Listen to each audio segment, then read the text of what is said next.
and gentlemen, please welcome to the stage the next Vice President and Second Lady of the United States, Senator J.D. Vance and Usha Vance.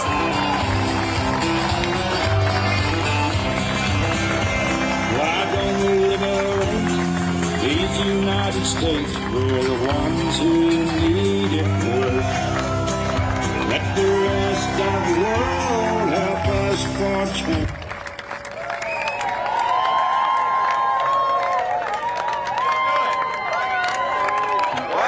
Thank you all.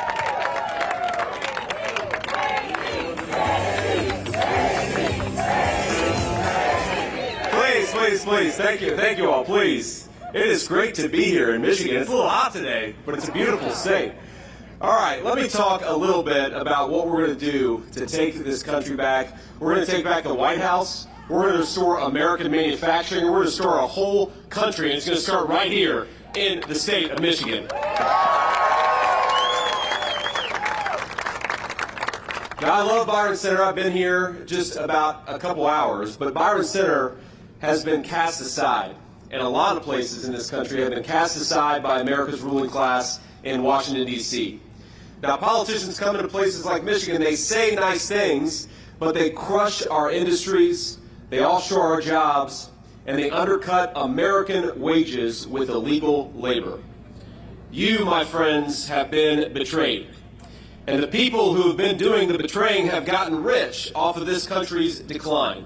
And it's time to call them out, and it's time to kick them out of office.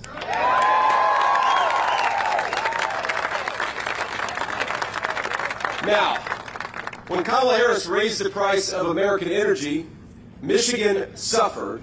You suffered. Good American jobs suffered, but you know who made a lot of money? Kamala Harris's donors, the people who benefit from some of these green energy scams where they do things like, build windmills in salt water off the coast of Nantucket, and of course they fall apart and get washed up ashore, right? Crazy stuff.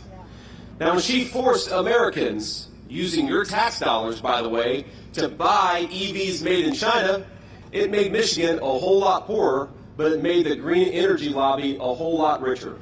And this is a theme with Kamala Harris. I don't know if you noticed, but every time she makes a decision that makes us poorer or makes our country weaker, there is somebody standing behind her who benefits. Just for example, when she let in millions of illegal aliens, it made our communities less safe, but it did give the Democrats a lot of voters. And they're trying to give illegal aliens the right to vote in major cities all across this country. Now, here's the thing. On November the 5th, this great betrayal from Kamala Harris is going to stop because we're going to elect Donald J. Trump, President of the United States.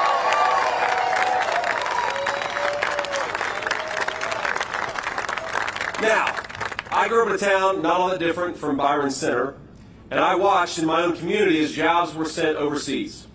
And of course, it's not just people's checkbooks that suffer when they lose a good manufacturing job or they lose a good job in any industry. I remember seeing friends whose parents never fought but start to have their marriages unravel under financial stress from a lost job. I saw families torn apart as China built its middle class on the back of the American middle class. And as much as things were sometimes tough in my hometown, and I know sometimes it's often tough in Byron Center, I was one of the lucky ones. I managed to achieve my American dream. I managed to build a life because I had a mamaw who was tough as nails. I don't know if, thank you. She was my grandmother, she was my guardian angel, and she had a foul mouth on her. She was a good person, but she had a foul mouth on her. And I remember when I was a little kid, we were probably 5 or 6 years old, we had a lot of family in eastern Kentucky. We have any Appalachian-connected people here in Byron Center? More than a few? Yeah. Going down 75 to visit Kentucky and East Tennessee, I know that story. I remember I was taking one of those trips myself, and I remember there was a guy, my aunt was driving, my mama was in the passenger seat, and I was in the back seat. There must have been, somebody got cut off or something, because this guy was driving like crazy, he was cutting us off, he was in a motorcycle actually, he was flipping us off, and you could tell he was just in a bad mood. And my aunt was telling me the story recently. She said, "JD, you remember what happened next?" And I said, "Yeah, Aunt, I do." I remember that Mamaw reached underneath her car seat, pulled out a .44 Magnum, and tapped it on the window. And that was the end of the aggressive driving on the highways of eastern Kentucky. But that woman, by the grace of God, I had her in my life, and I was able to achieve my American dream. I just wanted to be a good husband and father. I wanted to be able to give my kids the things that I didn't have when I was growing up in a poor family in Middletown, Ohio.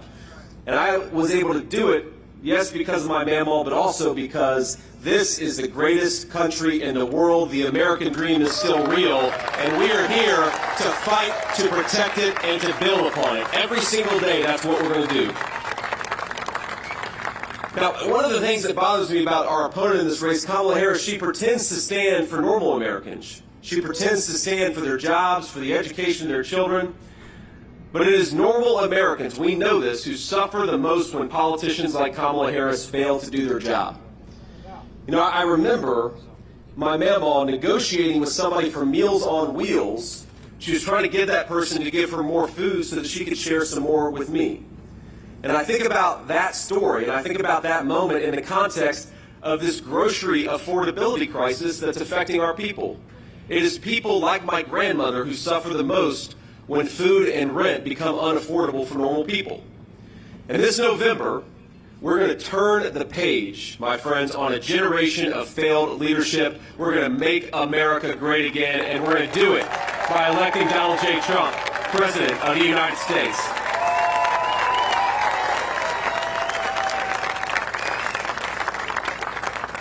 Now, that's the most important thing, of course, is the top of the ticket, because we all know the president controls so much in this country. We're also going to need a lot of help up and down the ballot. So I want to introduce a few people who are great Michiganders, who are great American patriots, and they are fighting every day for you and for this state. I want to start out with Michigan Senate Republican leader Eric Nesbitt. Where's Eric? There's Eric right here. Beautiful family, by the way, two beautiful kids. We have a Republican candidate for Michigan's 3rd district. I understand Paul Hudson's going to win this race, right, Paul? Where's Paul? There's Paul right here. We've got Representative Brian Mass, the great Brian Mass.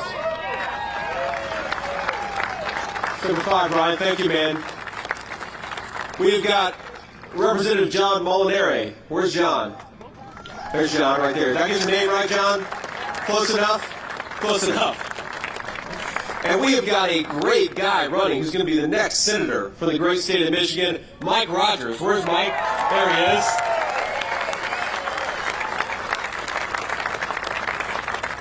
Now let's just compare the record of failure of Kamala Harris with the record of success of Donald J. Trump. President Trump created the strongest economy in history, at least within living memory of this country. Before the pandemic, in 4 years, America gained 7 million new jobs. Isn't that crazy? 7 million new jobs in just 4 years. Unemployment dropped to the lowest rate in 50 years. We lifted more than 10 million people off of welfare, and household incomes soared to a new record. And after losing in the previous 2 administrations, one Democrat, one Republican, we lost 60,000 American manufacturing jobs.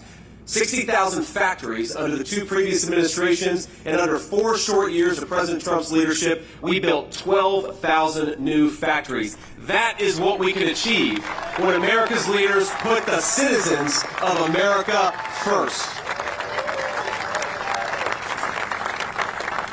Now, after COVID, President Trump set America on the path to a powerful, inflation-free recovery. All Kamala Harris had to do was leave it alone. And by the way, while we're on the topic of Kamala Harris, we've got some of our friends in the media. I just can't quite get over how dishonest the American media is about Kamala Harris. The craziest thing. Now we have to remember, for 3.5 years, people like Elisa Slotkin, who's running for Senate here in Michigan, and Democratic leaders all across the country, they would say things, and the American media would back them up, that President Biden, for 3.5 years, he's as sharp as he's ever been. He's sharp as a tack. Remember that? The American media act for 3.5 years like this guy was Albert Einstein. And now they want to tell us that Kamala Harris is the second coming of Abraham Lincoln. We don't buy it. We don't believe it.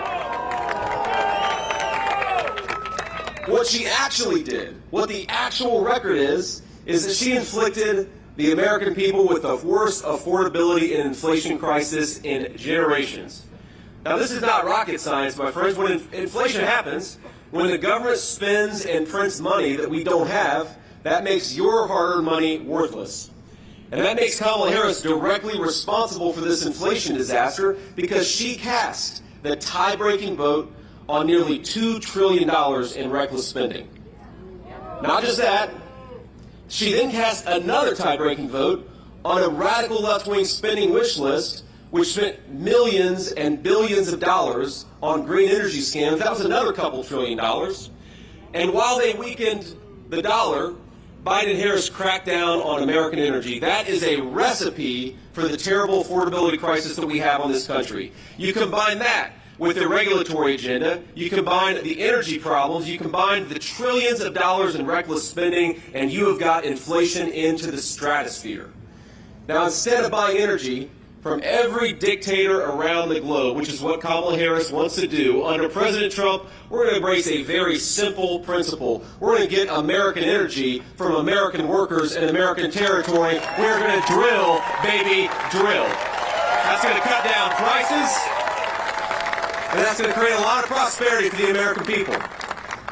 Now, Kamala Harris and her Democrat friends, they didn't just shut down American energy, print trillions of dollars, they also extended, we forget this, the economy-crushing lockdowns, and then they overran the country with tens of millions of illegal aliens. Now, you bring in 30 million people and you weaken the dollar, that is how you get the inflation crisis that we have. Now, here just in Michigan, and it's similar in Ohio, and it's similar in a lot of states across the Midwest, the average family is spending $1,000 more a month just to buy what they were buying 4 years ago. That's $12,000 a year just to live the same normal middle-class life. And have wages gone up $12,000 under Kamala Harris? No, they haven't. So I ask a very simple question. President Trump asked it just a couple of days ago. Are you better off than you were 4 years ago? No. Absolutely not. So let's bring Donald Trump back, right? It's that simple. So,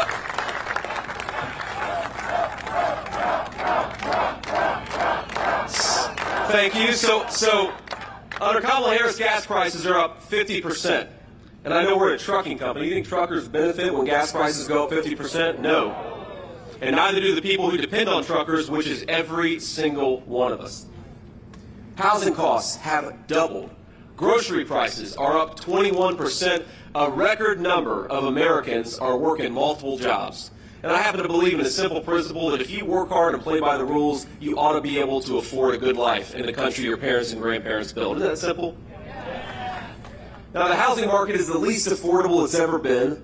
Mortgage rates have doubled, and that's thanks to Kamala Harris' spending policies. The average new car costs nearly $50,000 a year. And this November, my friends, we're going to send the message that Michigan chooses prosperity over poverty, and that we will never accept 4 more years of Kamala Harris. She's out of there.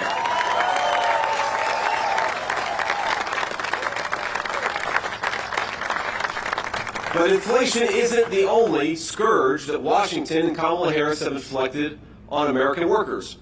And in fact, let's talk about the news of the day. Just a few days ago, Stellantis announced that it was going to permanently cut nearly 2,500 proud Michigan auto workers who make the iconic Ram 1500. Did you all hear that?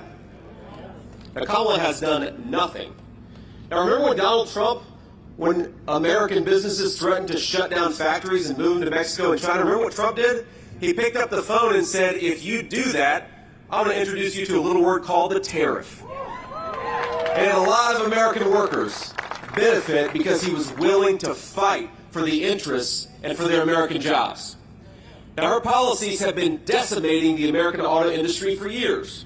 You have to remember, this is the woman who voted to preserve NAFTA, to extend NAFTA, the very trade deal that sent American auto jobs to Mexico by the tens of thousands and turned American dreams into nightmares. She supported these EV mandates that taxed you, took your money, and sent it to electric vehicles that are made in China instead of made right here in the state of Michigan, destroying thousands of Michigan auto jobs in the process. And it's not just the car jobs themselves. Y'all know this. It's the carburetors, it's the transmissions, it's the people who are making the components. They are the ones who suffer when Kamala Harris sends your tax dollars to Chinese-made cars. Well, Kamala Harris now is standing here in Michigan asking us for a promotion. I think it's time to say to Kamala Harris, no thank you, you are fired.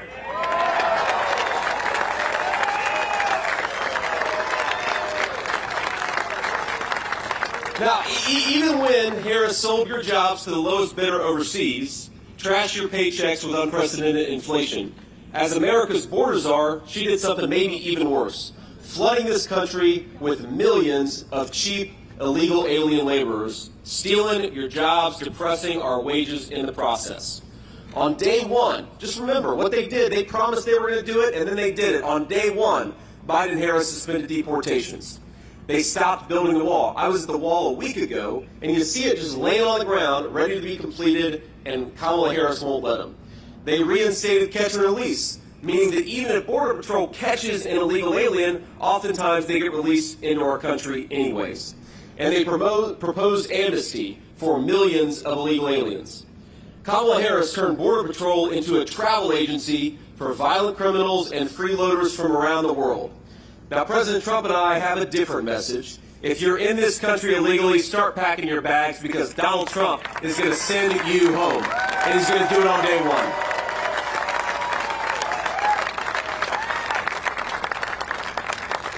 Now, we're in this incredible company, and we're at this incredible company, and I want to introduce just a few people who make this place possible, people who've been building American dreams, some of them for over a half a century. So we've got the great Mary Jane Cordes. Mary Jane, thank you so much for having me.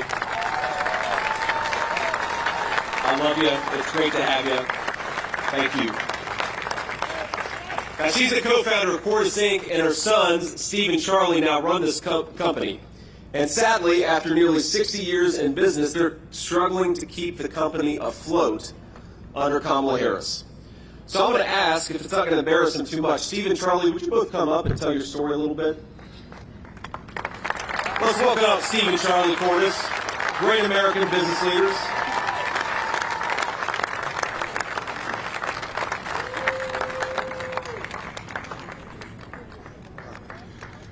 Yeah, JD's right. The last 4 years with fuel prices, inflation, we just have to work so hard. Steve and I are here all the time.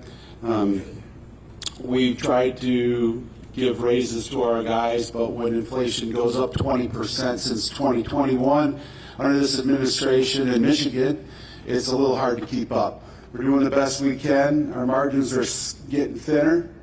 We're going to keep going. We got great employees. There's a bunch of them here, and we're just going to keep rocking it out. But we got to get this guy elected. We got to get Donald Trump elected with JD as his VP. And I agree so much on what JD has to say. We try to use the best parts we can. We do not want to put Chinese parts on our vehicles. The safety of the road is at stake. We always buy American-made as much as we can, and it's getting harder because they ship the jobs overseas. So we need to bring them back with the tariffs like Donald Trump did before and keep America great. Thank you.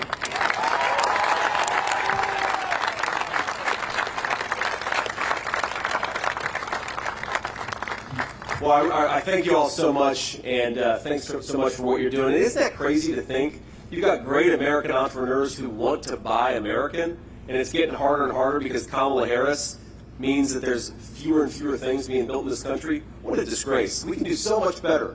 We got the best workers, the best people. We've got the best country. We just need American leaders to stop screwing it up. I also want to introduce one of their employers, Chuck Bixby, who's a very, very good dude. I met him earlier. He's a great Trump fan. Chuck, thank you so much for being here. You want to come on up and say a few words? Come on, Chuck. We're going to embarrass Chuck a little bit.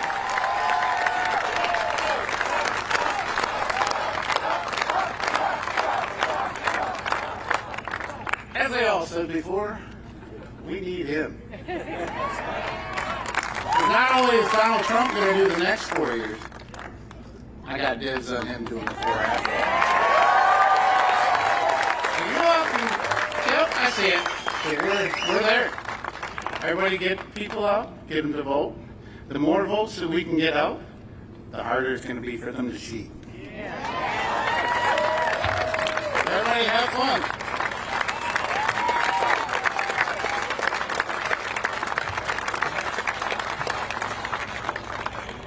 So, Chuck, I'm sorry for embarrassing you. I had to make you come up and say a few words. So let me just tell you a little story.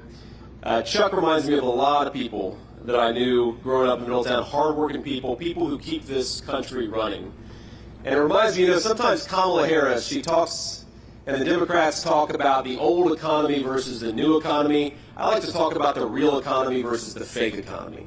And the real economy is for the people who build things with their hands, who get it to our stores, who transport it from one place to another. Chuck is working in the real economy. Without a lot of American workers like him, this country would be screwed. So thank you, Chuck. Thanks for what you do.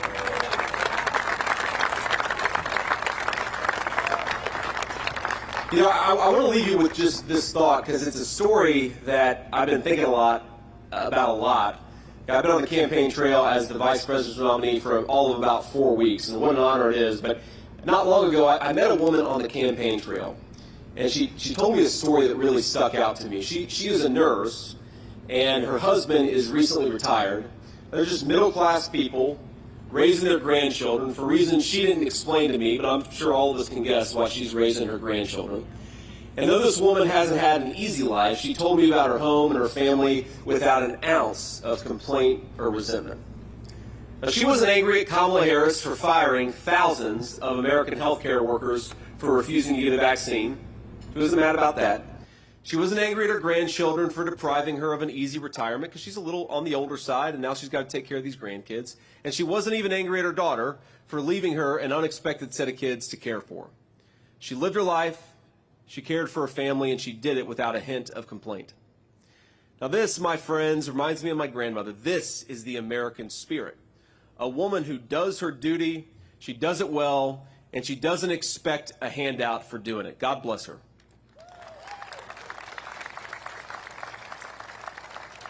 But, you know, if there wasn't any entitlement, there was a bit of sorrow. Because in a lifetime of trials and tribulations, there was one thing about this moment that frustrated her, that the price of food had gotten so high that she could no longer do steak night. Every Friday, she told me, for years, we have done steak night in our house. And I'm not talking about a steakhouse or a filet mignon, but in good times and bad, we made sure that Friday, we'd go to the grocery store, we'd get a nice steak, and make it a special occasion. That was her family tradition every single Friday. And now, she told me, it's gone. We just do hamburger. There's nothing wrong with hamburger, but it's not a steak. Grocery bills are just too high, she said. Now, her nurse's salary isn't high enough, and her husband, who's a retiree, his Social Security is just a little too small. Now, America, I think, was built on a very simple promise, that each of us would have a say in our own government, that each of us would be secure in our own property, however tiny a slice of our country we got to own. Now, the old way was that we were to be ruled by some foreign king in a faraway land. Then in America, every man and every woman is a king, and yes, if you work hard, you ought to be able to afford a steak on a Friday night for a special occasion.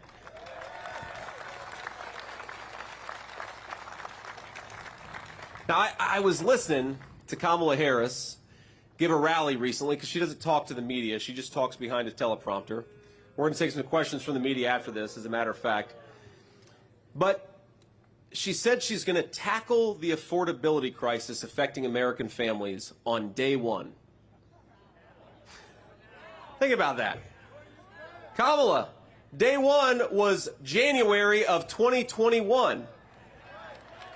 Day one was 4 years ago, Kamala Harris, and because of your policies, too many children can't afford a nice meal, too many children have been killed by fentanyl, too many grandparents are raising kids they didn't plan for, and too many families can't afford a special meal on a Friday night. Now, the media, our friends in the back, they make a lot of new noise, make a lot of news about the new tone of Kamala Harris's campaign. Have you seen this? They say Kamala Harris, you can tell she's excited. But I'll tell you what she's excited about. She's excited that she just got a promotion without earning a single American vote.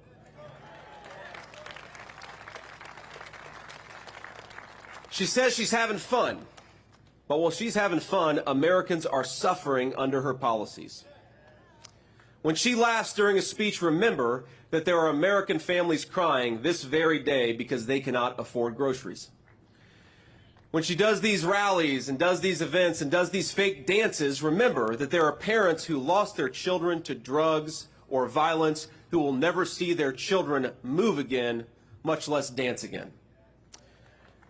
When she tells you, and this is her new slogan, we're not going back, remember that for 3.5 years, that is exactly what we've been doing. We've been going back to a place where Americans aren't kings in their own country, but paupers, begging their government for precious scraps of safety, security, and food. We are going back, Kamala Harris, because of you, and we're going to fire you because we want to take this country forward.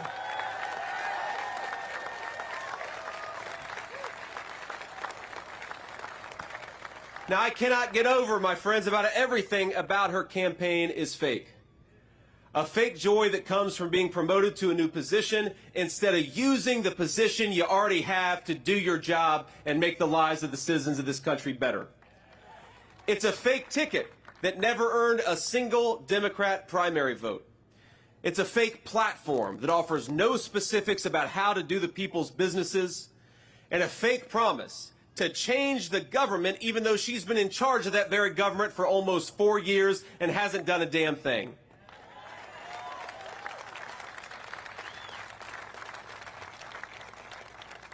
Donald J. Trump's campaign instead offers something very, very different. Not a fake optimism, but a very real hope.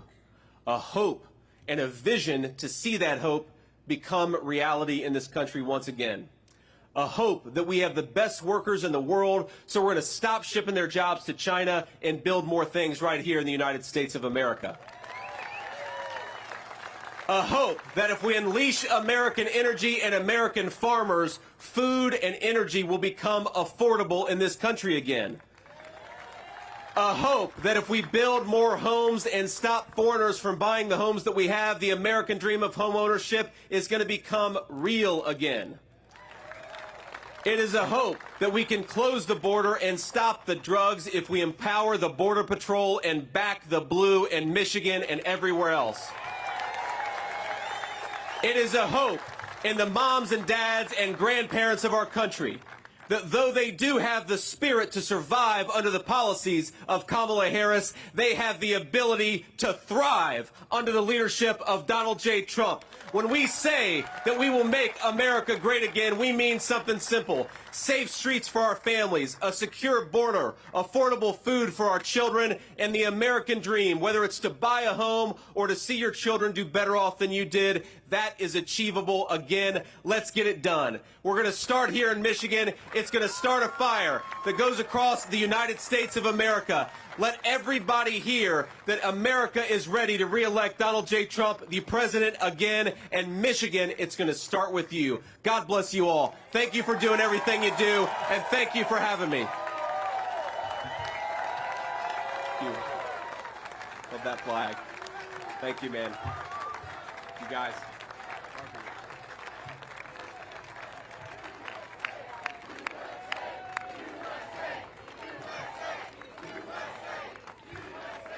Now, I believe if y'all are willing to stick out the heat a little bit longer, we're going to do some interviews with some real news and some fake news. So I think we have some reporters up here in the front. And what I'd ask is that if you're a local reporter from Michigan, raise your hand first. I'd like to take your questions first, and then I'll go on down the line. So everybody, get ready because we're going to have some fun with the American media. Question in the air, especially if you're from Michigan. Anybody, any local reporters from Michigan? I guess maybe we got them all back there. Okay, they're on camera. Well, you'll catch on camera what I say. So we'll start with the person who's from Michigan but represents the national press.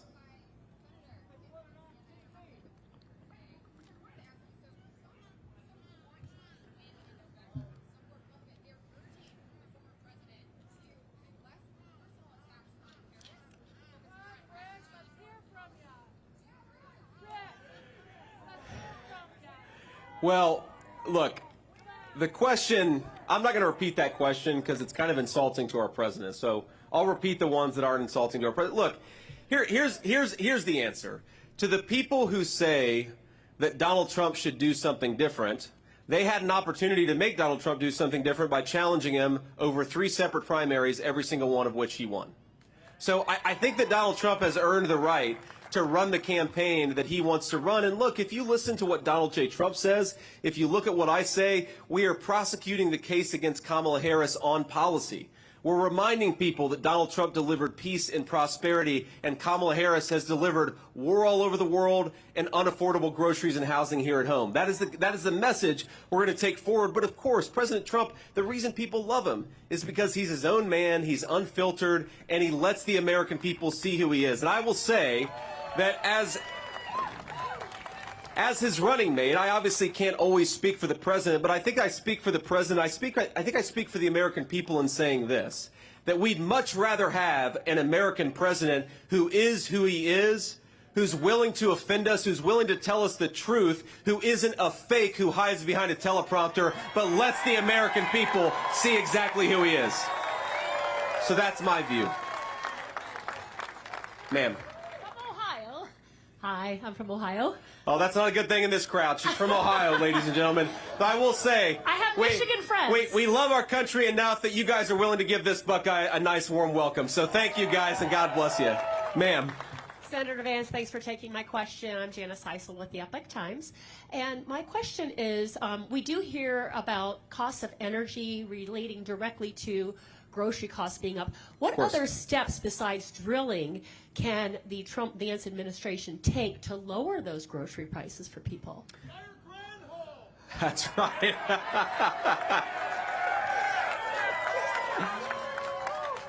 Well, the first is we're going to fire the agriculture secretary, right? She's not doing a very good job. But look, a couple of things. First of all, Drill Baby Drill is a big part of lowering the cost of the cost of food. Because if you think about the farmers, their tractors run on diesel fuel. To ship the food, they got to get it to go somewhere, and that requires fuel. The fertilizer, a lot of times, comes from natural gas. If we drill baby drill and take advantage of the incredible bounty of this nation, we are going to lower food prices in a very big way for American consumers. That's just a matter of fact. But the other thing that we ought to do is stop printing trillions of dollars that we don't have and sending it to China. We should keep our money right here at home. Build in America, buy in America, manufacture in America, and that gives Americans the wages necessary, but it also means that you're not printing a bunch of money, which makes our dollar more and more worthless. You do those two things, you can make food affordable again in this country. It's very simple. Great. Ma'am. What do you have to say when people say Kamala has an advantage over the young people's vote because she is popular on social media and TikTok? Well, look, I'd say the reason that Kamala Harris does a lot of social media, but we do a lot of social media too, but she doesn't have any ability to be unscripted. Right? What is she going to do other than play around on TikTok? She sure as hell isn't giving interviews. She's not standing before the American people answering questions, right? Now, at least from what I've seen, President Trump and I have great presence all across social media. He just did an interview with Elon Musk on X that had hundreds of millions of American listeners. It sounds like a lot of people in the audience. So I think we're doing great on social media. But my message to young people, I mean, look, I'm the only millennial, the first millennial in the history of a national ticket. And my message to young people is we want you to be able to build a life in this country. If you work hard and play by the rules, we want you to be able to afford a house. We want to bring mortgage interest rates down so that you can actually get a loan to buy that house. We want you to be able to raise a family if you so choose without having it destroy your checking account. And we have got the policies to make that happen. So I think that Kamala Harris, assuming that she can run this filtered campaign hiding behind a teleprompter, young people are smart. And they know that life has gotten more unaffordable under Kamala Harris. And the final point that I'll make is Donald Trump and I believe that America ought to be tough and America ought to have a strong foreign policy. But when people like Kamala Harris send our sons and daughters, our young people, to fight in stupid wars, it is the young generation that carries the burden of that. We're going to stop sending our young people to faraway lands. We are not the policemen of the world. We need to use our young people here at home as the resources that they are and not send them all over the world. And I think that hopefully is a message that's going to appeal. We're going to carry it forward and we're going to see how the chips fall. But look, I feel very confident. We're going to win young people. We're going to win the whole country. Sir. The New York Times, I wanted to ask you about the latest economic news from this morning with inflation now being under 3%, the lowest rate since mid-2021. What is your sort of reaction to that news? Well, I think the crowd reaction says it all. Look, when they say that inflation is down, they mean from a baseline where groceries are already 30% more expensive than they were when Donald Trump was president. And they're not saying it's coming down. They're just saying it's not going up as fast as it was 3 years ago. That is not a reputation or a record to brag on. That's a record to be ashamed of. Why did it take them so long to get inflation to where it is, and why are prices so high? It's because Kamala Harris failed to do her job. So if they want to go around, and this is, you know, it's funny. Kamala Harris, on the one hand, will say, on day one, we're going to tackle the affordability crisis. And like I said earlier, Kamala Harris has been the vice president for 3.5 years. And I think, ladies and gentlemen, she's in effect been the acting president because we all know Joe Biden isn't home. So she's been the one controlling government policy for 3.5 years. She says she wants to tackle the affordability crisis on day one. And then on the other hand, she'll say, oh, we've already got inflation under control. Well, which is it, Kamala? Which is it? The simple truth is America's credit card debt is getting higher. Americans are finding the basic necessities of middle-class life less affordable. Americans are becoming, especially young people, are becoming paupers in their own country. If we don't do better, our young generation, they're not going to own anything. They're not going to have anything. They're going to be renters in the country that their parents and grandparents built. Inflation is a disaster. Kamala Harris does not have a leg to stand on. Sir. Thank you, Senator. Josh Albertus with WZZM here in Grand Rapids. You know, in the last few cycles, you know, we've seen a lot of people, based on the results of the election here in Kent County, describe Kent County as a lot more of a battleground than it used to be when it came to the era of Jerry Ford, for example. Contextualize, you know, to what extent you believe the campaign is trying to put resources into Kent County specifically. What kind of narrowed that down? Well, look, we love Kent County, and we think that it's going to be an important part of the election. But we think, look, the entire state of Michigan is important, right? There are areas in Michigan like Detroit where we're not going to do quite as well as we want to, but we're going to put as much resources as possible because we believe there are a lot of voters in Detroit who want to vote for Donald Trump and J.D. Vance. We just got to get them to the polls, and we're going to work hard for every vote. We believe there are rural parts of Michigan where we're going to win by 85%, but why not make it 90%? So we're going to work hard for every single vote all across the state of Michigan. I wouldn't say any one county is more or less important. The whole state is important because, look, there is no state that perfectly exemplifies what is broken about American policy in Washington. This was one of the wealthiest states in the entire country for pretty much the entirety of the post-World War II era. This is a state that had a proud manufacturing tradition where whether you went to college or graduated from high school or did something in the middle, you could build a middle-class life so long as you worked hard and played by the rules. And then thanks to a generation of failed leadership, Michigan has seen thousands of manufacturing jobs disappear. We have got to do better. And I think the reason you see Michigan, people used to call it a blue wall state. I think Michigan is a red wall state now because people are sick of losing their livelihoods and losing their jobs, and they know Donald J. Trump is going to be good for both. And I'll take two more questions here. Yeah. Senator, yesterday on America Decides, and with CBS News, by the way, the UAW president said that Donald Trump and Elon Musk sneered at labor workers when talking about how Elon Musk fired folks looking to organize. The Teamster president, who also spoke at the RNC, called this economic terrorism. What's your reaction to the backlash that Donald Trump's getting from that interview? Well, look, I like the Teamsters president. I think he's a good guy, but I think he's wrong about this because Donald Trump was not talking about firing Michigan auto workers. He was talking about firing the employees of Twitter who use their power to censor American citizens. Those people ought to be fired. If you censor Americans from exercising their First Amendment rights, you absolutely should be fired. Donald Trump's exactly right. Now, what Donald Trump has also done more than any president in my lifetime, again, 60,000 factories closed in the 16 years before Trump became president. In just the 4 years that he was president, he reversed that trend and opened 12,000 factories. This is a guy who's fighting for American jobs. And my message to Sean Fain, who's the head of the UAW and stands up next to Kamala Harris and sounds like a communist, is, trust me, I talk to a lot of UAW workers. They want a president who fights for their jobs. They want a president who will shut down this garbage at the border. They want a president who will stop sending American money to buy Chinese-made cars. American money ought to buy American cars. And UAW workers and non-union workers, we all believe in that message. That's why Donald J. Trump is going to win Michigan, and he's going to win the whole industrial Midwest. And then we'll do one more question.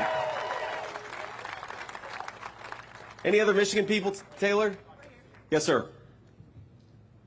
Josh Berry, Fox 17. Hey, Josh. WXMI Grand Rapids. All right, so we've got at least two good reporters here. Is that what I'm hearing? I'm rounding out the local journalists here. Look, this is a unique showing right here, taking questions from local journalists. Not necessarily, it's been unorthodox for a local rally like this. What are you hoping to show or say to voters, or is this a message to the Harris campaign, taking questions at a rally in front of people here? Look, it's a message to everybody that if you want to be the American people's vice president, you ought to answer their questions and try to earn their vote. It's really that simple.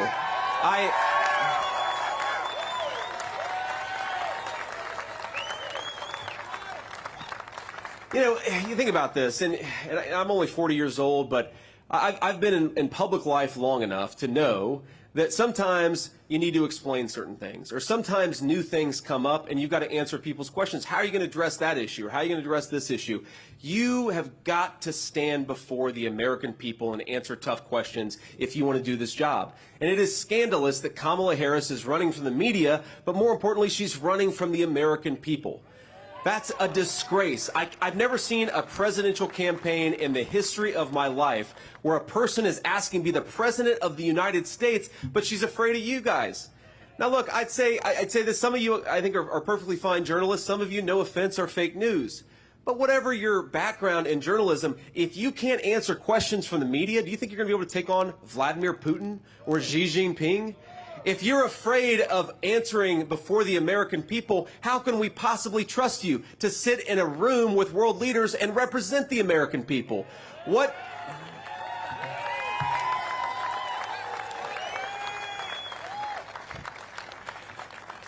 And I think what it shows is fundamentally Kamala Harris has no vision. She has no policies. Go to her website. Ask yourself, what is it that Kamala Harris wants to do for this country? And the answer is, she has no idea. None of us have any idea. What Kamala Harris is going to do for the American people is exactly what she's done for the last 3.5 years, which is fail. So we cannot give her a promotion. We've got to say, you are fired. God bless you all. Thank you so much for being here. Michigan, get out and vote. Get your friends and family to vote. Volunteer if you're able. I love you guys. I'll see you soon. We'll be back in Michigan quite a bit. God bless y'all.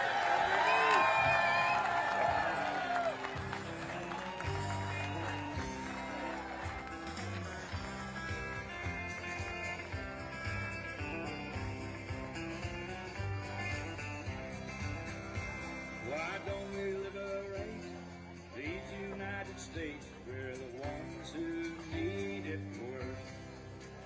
Let the rest of the world help us for change, and let's rebuild America first. Our highways and bridges are falling apart. Who's blessed? Who has been cursed? There's things to be done all over the world, but let's rebuild America first.